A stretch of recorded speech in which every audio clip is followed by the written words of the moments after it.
Hello, everybody. Welcome to Wall Street Hackers, the show on the Pod TV network. One of the most exciting shows that you'll see this week, dealing with, of course, in the investment world, stocks. We'll see the stories of the week, the quote of the week, and, of course, Peter's picks that you just can't miss. So with that, we're going to bring in the hacker himself, the graduate of UCLA, where he received his degree in economics, law degree at the University of Miami, and also his he received his MBA at NYU. Spending 17 years on the streets, he's able to give us some insights of what's going on in Wall Street and the investment world in general. So with that, we're going to bring in the hacker himself, Peter Bennett. Peter, as I say, welcome to your show. Oh, thanks. It's so helpful. So Nick, I have to go for one thing. I do miss occasionally. I mean, but I have to say, I mean, I know I'm heavily weighted in your record. I don't have a whole lot of misses financially, and even in my predictions about politics and things have been pretty good. But that's even harder to predict. Yeah, Peter, the ones I miss is when I think for myself. If I let you think for me, I do fine. Oh, so there you go. The stocks I pick are fine. The ones I appreciate that. I appreciate that. Yeah, that's true. You've had a few misses, but most people do. Anyway, and I've had some, but not many. So intro, welcome to the September 14th, 23 Wall Street Hackers. You can catch a new show most weeks on Thursdays and Saturdays. We begin with the markets. So as we've been saying, I mean, I could brag, but I mean, I'm not the only one who predicted this, but I've been saying for months and months and months, maybe a year, that these inflation numbers coming down were really misreads of the fact that energy was coming down. So what happened is energy started coming back up in May, which we were predicting it could go much higher, and it wasn't going to stay low for long. And now what happened? The August numbers came out on CPI yesterday, and they were really not pretty. And they confirm what we've been saying for the whole year.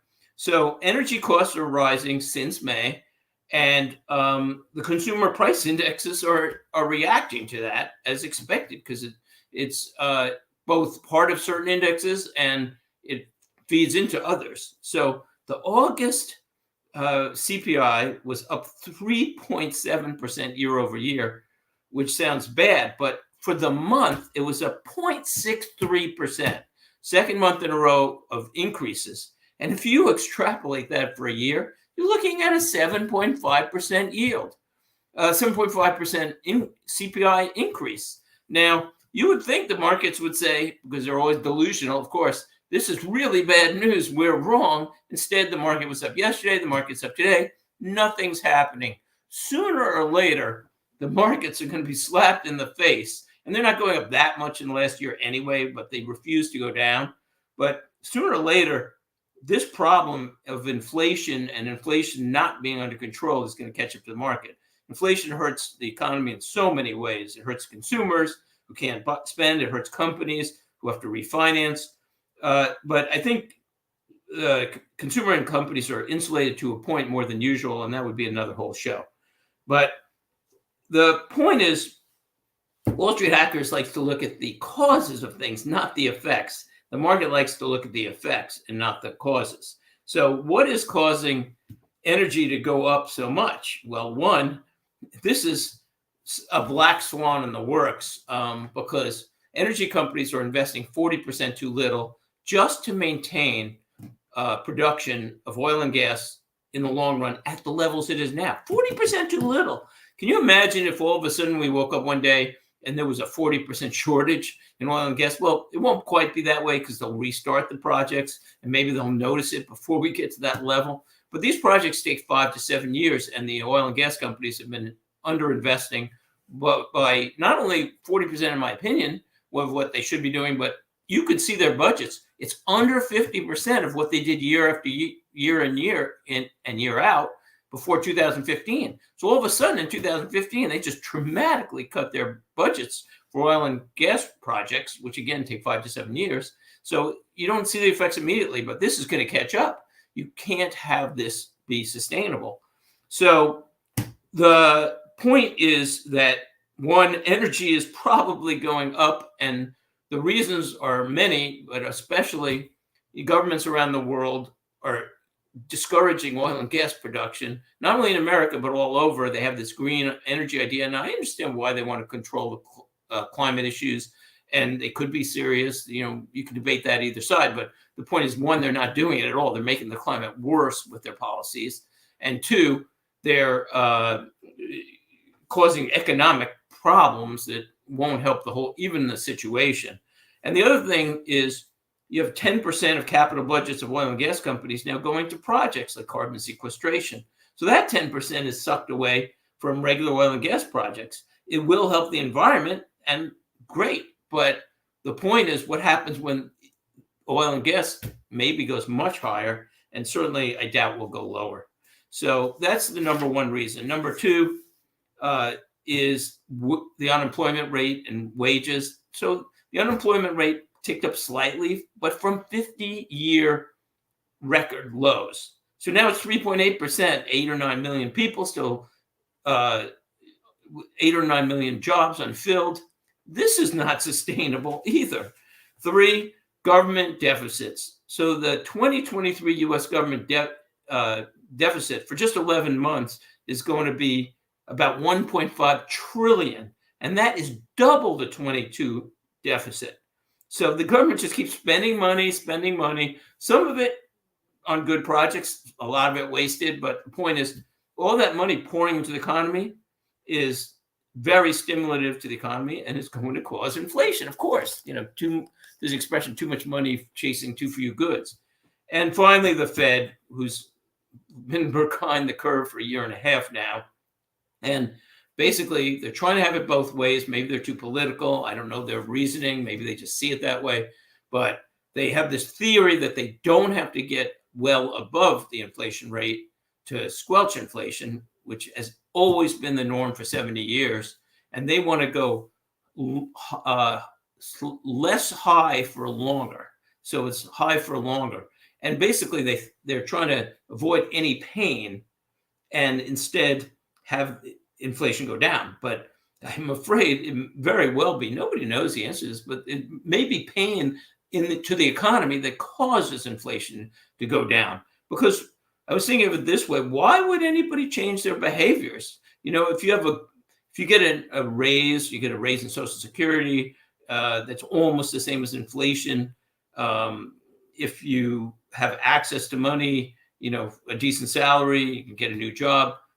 I don't see where all of a sudden people are going to stop driving or slow down their energy consumption, slow down their travel, slow down their consumption of anything.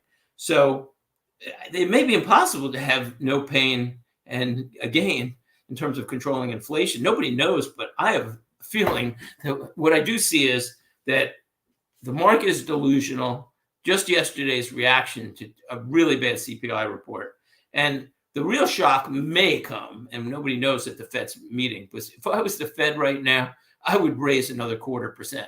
Now, the Fed has it, the market has it, the Fed's going to drop rates. Originally in the fall, rates are going to drop in the fall. Now, in next year, they're going to be dropping rates. Well, the Fed, they're not really expecting an increase in rates, but who knows how high the rates have to go. So the point is, it's very dangerous, especially, by the way, in September and October, which are very volatile months. So I'd be very defensive right now and very cautious about what's going to happen. The market sooner or later will be facing reality. Quote of the week. Of course, I always pick quotes generally that agree with my opinion, but you know, again, that doesn't mean they're wrong. So and also I would add that I like to find other evidence, and I've seen a lot of studies, like studies about how long inflation generally lasts and things that just confirm everything we're seeing. So here's an article from Sunday's Barron's magazine, a quote from them. Even with the rise in bond yields, corporate financial officers think it's a good time to borrow. before credit gets still more expensive. As is typical, after issuers and investors returns from their summer holidays, there was a surge in new bond volume this past week. That afforded companies reasonably priced capital, observed Cliff Noreen, head of global investment strategy at MassMutual. So there's 2 points here, but the main point they're saying is, okay, if rates are supposed to go down, why are corporate officers going out and borrowing? At least they're being cautious because they think it could go much higher, or maybe they believe it will go much higher, and they're preparing for this, digging in basically. And 2, the obvious, high rates affect consumers, and that's in their statement, about the fact that consumers can now get reasonable rates on their bonds, but on the other side, it's going to affect the economy sooner or later. So, 5 most interesting stories of the week. This is one we're going to be discussing in our panel discussion, and I try to stay away from politics to a point because I know the audience is probably split, like America and the world. Also, I have issues with both parties. If you look at the actual issues, I have issues with both parties. Probably most people do. Some people might say, "Oh no, I'm pure, Republican or conservative on everything, or Democrat." But most people have mixed opinions, and the truth is in the middle for sure. So the story of the week is going to be about House Speaker Kevin McCarthy ordering an impeachment inquiry into President Biden's alleged involvement in his family's foreign dealings. And we're going to be discussing that and also what the public perceives on that and why. Interesting story number 2. This is interesting. A lithium deposit discovered in a volcanic crater in Nevada and Oregon may hold up to 40 million metric tons of the rare metal lithium, and it may be the largest in the world. It's called the McDermott Caldera, and it may hold up 20 to 40 million metric tons. It would be a great boost for America's production of lithium, especially since China's the major producer of this, and we're trying to switch to EVs. A few points about that. One, though, there's been a lot of political opposition. Indian tribes are pushing against it, and that can slow it down. Production might start in 2026, but this could slow it down a lot. Also, oddly, NASA, the space agency, is opposing it because apparently that area is a railroad valley tabletop that, because of its undisturbed standing, I'm not a scientist, is used to calibrate measurements of hundreds of satellites around the world. So I guess there's something about this area that they don't want chopped up, but we need the lithium. And the last point there is, I've said this before, I've seen studies that if all the cars in the world ran on lithium, there would be only a 10-year supply of lithium. So I'm not sure this makes sense to go to all lithium-powered cars and then, eventually run out of lithium, but at least this helps a bit. So this was good news. Well, last week, we covered the immigration crisis. There were 2 points there. One is the borders are totally open, as most people agree. But the other point was 38% of Americans didn't even think it was worse, which means they have no idea what's going on, and we discussed the reasons why. That will tie into this week's discussion on what's going on with the president. So, but to confirm what we were saying, this was a pretty well covered story. Mayor Adams, the New York City mayor, said that the migrant crisis will, quote, he said this, will destroy New York City. Now, that's a pretty big comment.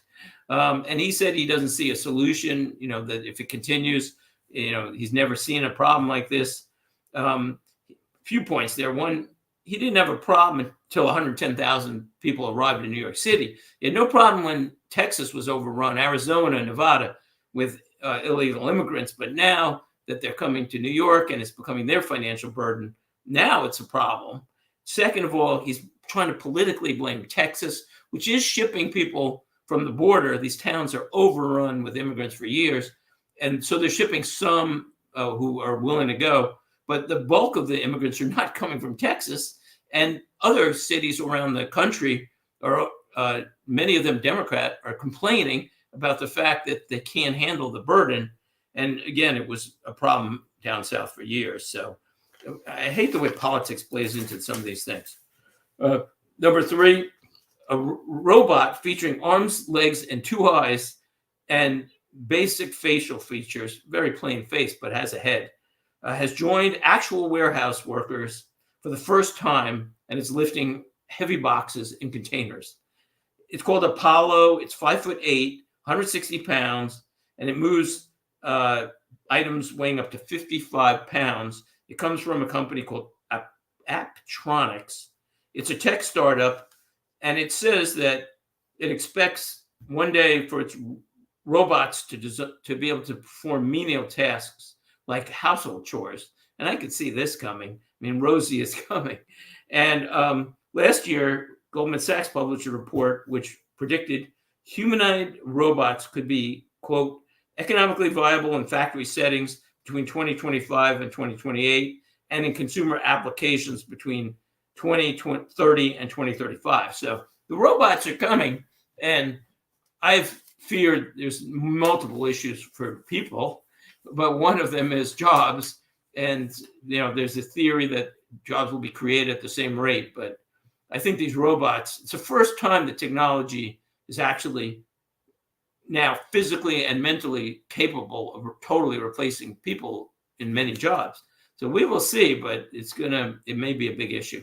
Finally, and this relates to investing, one concern that many investors might have is that investing in energy is that fossil fuels days are numbered.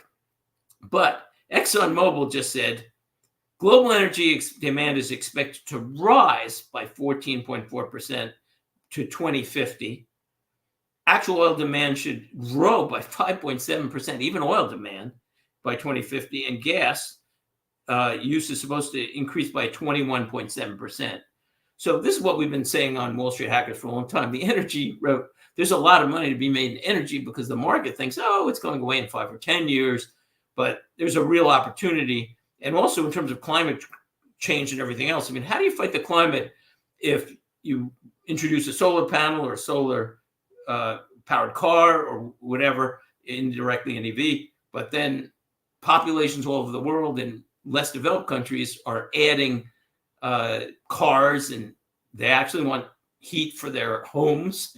And so the trends are not positive, and there might be solutions, but the solutions government's using now, especially squelching natural gas, which is the cleanest fuel, and then actually encouraging indirectly oil and coal production because they don't have enough natural gas. It makes no sense at all. And neither does shipping production to China and getting it out of developed countries like the US makes zero sense because China is the biggest polluter in the world in terms of carbon, and they just keep increasing. So you're just shipping the pollution over. It's all political again. I wish politicians would just focus on solutions and not politics, but part of politics. Anyway, we'll take a quick advertisement, and then we'll be back with our pick of the week, which happens to be energy, and often is, and our panel discussion. It should be interesting. We'll be back soon. See you soon. One of the things that business owners forget a lot is to prepare for their own retirement. Hi, my name's Nick Palavita, and today I'm with a very special guest, a certified financial planner, a chartered retirement plan specialist, and president of National Pension Partners, Max Culiet. Max, tell me what you do at National Pension Partners. Well, Nick, we help successful small businesses and professionals put together retirement plans that provide them the maximum retirement benefits and big tax deductions at the same time. Well, how do you do this? Well, we get on an internet conferencing system with the client. We review their goals, what they want to accomplish, and then put together strategies to help them in implementing a retirement plan that benefits them, not everybody else. Well, that sounds really good, but how much does this cost? Well, it's really not bad because the first consultation is free. That allows us to go through and discover whether this strategy works for that business and for you as the business owner, and helping you maximize your retirement. Well, Max, how do we get this free appointment? It's really pretty simple, Nick. You can either go to our website below or call us at 877-252-1692, and then we can set up a time with either myself, Nick, or one of our other retirement plan specialists, another CPA or advisor in the office, to go over this with you and make sure it fits for you. Hi, my name is Lewis Haupt. I work with National Pension Partners, and I work with businesses to allow them to put the maximum away that they can for themselves and to save taxes. Hi, I'm Brad Coyle, and I'm the brokerage manager at National Pension Partners. We're always analyzing plan fund choices in order to ensure the participant's success. If you want more information on how we can help you and your business put more money away in a retirement plan than you ever thought possible, contact us at the website below or call us at 877-252. Okay, we're back. So what to do? We basically the same for a year and a half now. One, whatever allocation you have in stocks should be in growth stocks, dividend growth stocks, and dividend stocks. Why? This is the most obvious chart in the world. So if you look, $100 put into the S&P 500 grew to an impressive $4,000 over 50 years from 2073 to 2022. Okay, great. Except for if you were in dividend payers, you would have earned over 8,000, more than double. And if you were in dividend growers and initiators, you would have earned over 13,000. So you're talking about double and triple the return. What allocations you have in stocks? It all depends on your age, your financial situation, but that's number one. Number two, you should own energy and pipelines, in my opinion, without a doubt. That's by far our biggest allocation, about 27% to energy right today or somewhere in there. But pipelines especially, and we're going to cover a pipeline in a minute. Energy is the only place in my mind to get really safe long-term yields. It's not 100% safe. And number three, be defensive, because the market, I think, is delusional and it's going to get hit sooner or later with reality. If they get some rate increases now, or rates don't go down, or or the interest rates eventually start hitting companies sooner or later, I don't see the market going up a whole lot. I don't see the great news. Maybe something will turn, hopefully. Dividend Stock of the Week is actually a partnership. Disclaimer, the show is for only entertainment. There's never a guarantee on any investments. Nobody can guarantee anything almost except for a CD, and even that's not a guarantee against inflation. Consult your financial advisor. So this is MPLX. I've recommended this for a year and a half since we've been doing the show. It went from about 23 to 35. It's my largest allocation. I have complicated positions, but with options and things, but at least 15%, really more exposure.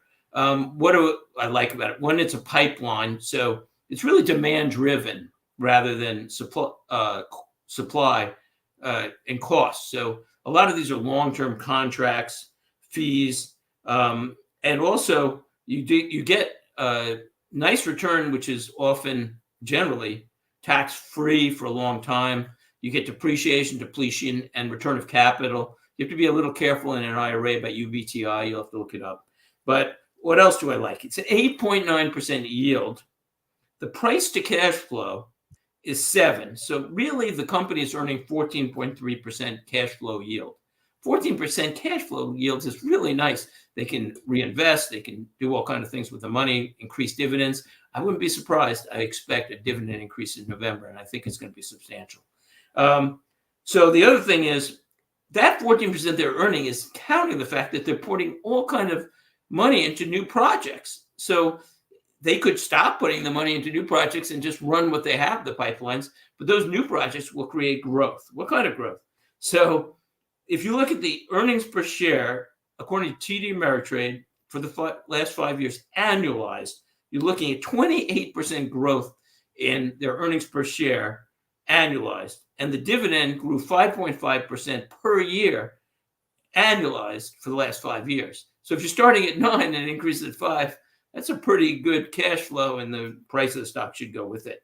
Finally, I like companies where I see certain investors like Goldman Sachs, JP Morgan, Morgan Stanley in there with decent amounts of money. Now, they're very diversified, so it's not a large percentage of their portfolio, but it's still real money to them. Goldman Sachs put $447 million into MPLX. Morgan Stanley, $188 million. JP Morgan, $153 million. These aren't huge sums to them. I know it sounds like a lot. They're big companies, but they're still decent bets, or pretty big bets. It's probably Goldman's one of their larger energy bets. It's in the top X number anyway. So overall, MPLX, love it.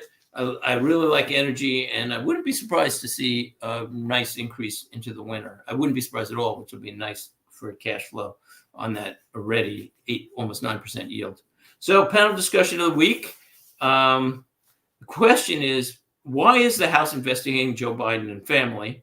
The White House, by the way, had the nerve to say, why are they doing that? There is no evidence.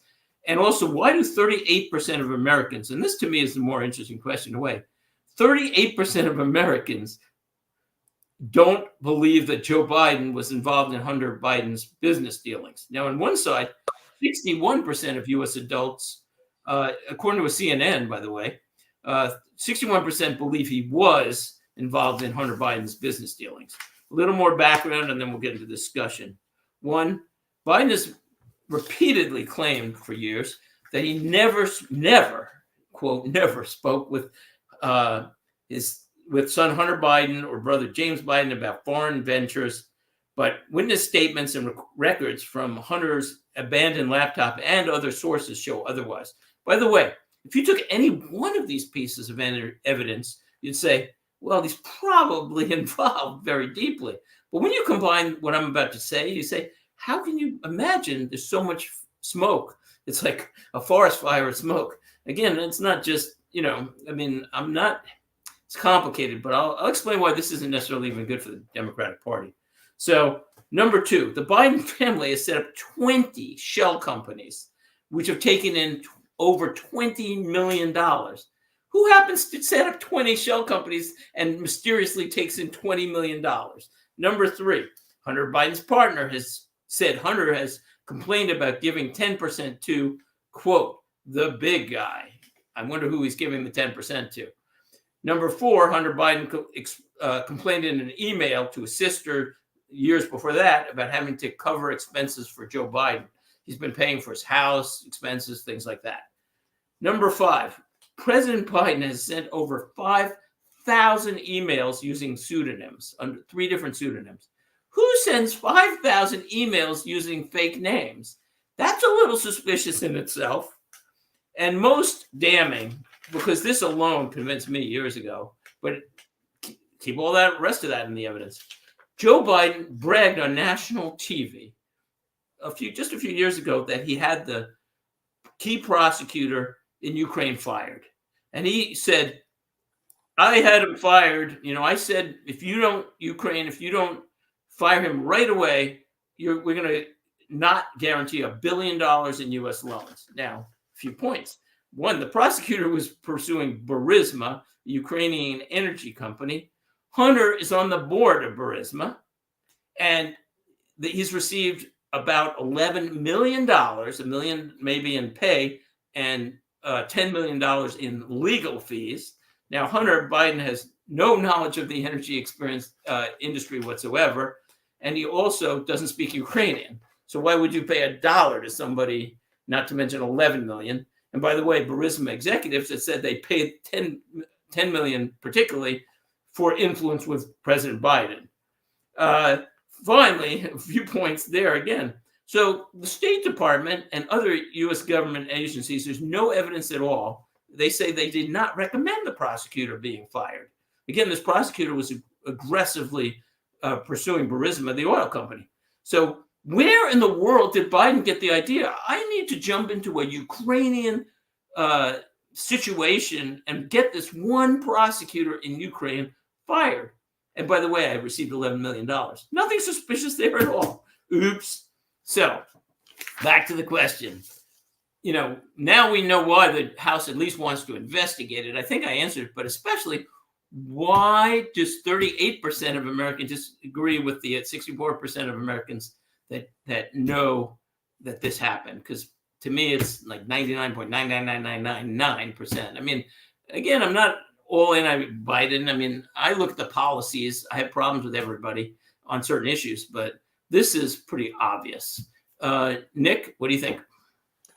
Politically motivated, and I'm against it. I was actually against the Trump, if you recall his 2 impeachments. I was totally against both those two. But here's the reason why. It's the same reason why we have why the thing is you cannot sue the state. In other words, they have diplomatic immunity and presidential immunity. Unless it's something that is really a smoking gun, we shouldn't get involved in that. So here's the reason I was against the Trump impeachments, both of them, is it dilutes the value of an impeachment, period. Well, I agree with you. In other words, and what he was being impeached for was not, he didn't shoot anybody, he didn't kill anybody.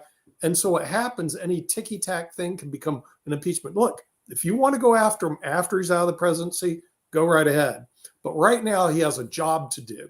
Same with, and America has a lot of problems that he needs to address. Here's number one. Our national debt's $31 trillion. True. David Walker said much more. It's much more than that. And not only that, he goes, in the future, our biggest budget item will just be paying interest on the national debt. We are sinking fast. Yeah, and I have to jump in here because you've already said three things. I'm going to lose track. Number one, my theory is we won't pay interest on the debt because we're going to drive interest rates down to zero.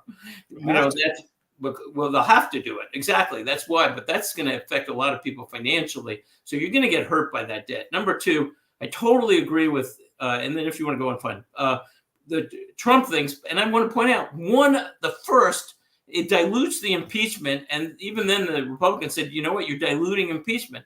But the thing was, ironically, I wasn't going to mention this, but the first impeachment was over, or the second, I can't remember which one. I think the second was about the fact that Trump actually said, maybe we should investigate Biden for what we're talking about. It was the most obvious thing in the world to at least say, but oh no, you can't even ask the question, but it's the president's job to look into corruption. It's so ridiculous. It's outrageous in terms of, but you're right. Now impeachment you have to stay focused on the problem, and this is a distraction. Right. Here's another problem. Exactly. Social Security and Medicare going broke in a decade.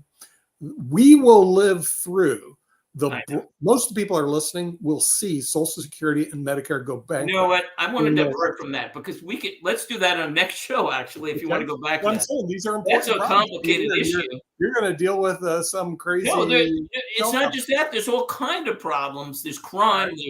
There's an open border. But the point is, let me make one other point. Wait. Let me make one other point about what you said. They're not going to impeach. They're not actually impeaching him. This is an impeachment inquiry. Let me explain why. Because what's been happening is the FBI, the Justice Department, have been stonewalling. They're hiding all the evidence, which is why the White House said, well, you can't find evidence. You can find evidence on Hunter, but you can't find it on Biden. But what happens is the House asks for evidence, and they give them sheets of blacked out material. Or they say, well, we can't give you that. It's executive privilege. So they can't get the evidence. But when they're doing an impeachment inquiry, they have now a much stronger subpoena power. So that's why they're doing it. So it'll never come to impeachment. First of all, the Senate's not going to vote for it. But what they are going to do is get the evidence because that's going to influence politics. So a few points, because we're running out of time, as always. Number one, 38% have no knowledge of this because their heads are in the sand. And it's not personally them. It's because they get their news from the sources that agree with their political positions. And it's really the news fault because the liberal media, and I have problems with the conservative media because they're slanted, but the liberal media just totally slants things. They refuse to even mention stories that are major news. And so people who don't know, I have friends who are so intelligent, they don't have a clue about what's happening if it's a story that the media doesn't want them to know. The other thing is, that they're not necessarily helping the Democrat Party. They might think they are, but they're really hurting themselves because Joe Biden is by far the most likely nominee right now for the Democratic Party. According to a poll I picked out, he has a 71% chance of being the Democratic nominee as of today. Newsom, 16, Robert Kennedy, 12, Kamala Harris, 6.7, and Hillary Clinton at 2.2%. So, first of all, I'm not sure any of these are great Democratic candidates. They will certainly have issues of all kinds. You could do a whole show on their issues from, Kennedy's issues, Newsom's California issues, San Francisco's falling apart. But the point is, if they weren't doing this for the last year or two, more candidates better candidates would have emerged, and even these candidates would probably be doing much better. It still may not be Biden. I can't wait to see a debate between anybody if it's a Biden, because the problem is, how is he going to defend this $20 million, by the way, which a lot of it came from China and Russia. This is a very difficult situation. The media is at fault. That's why you should watch Wall Street Hackers. Anyway, thanks for watching, and we're out of time. And we try to look at both sides of all stories, although this one's tough for Biden. As Kim always says, get healthy, get wealthy, and we'll see you next week on Thursday and Saturday, depending on what distribution channel. Thanks, Nick. Thanks, audience. Right, we'll see you. Bye-bye.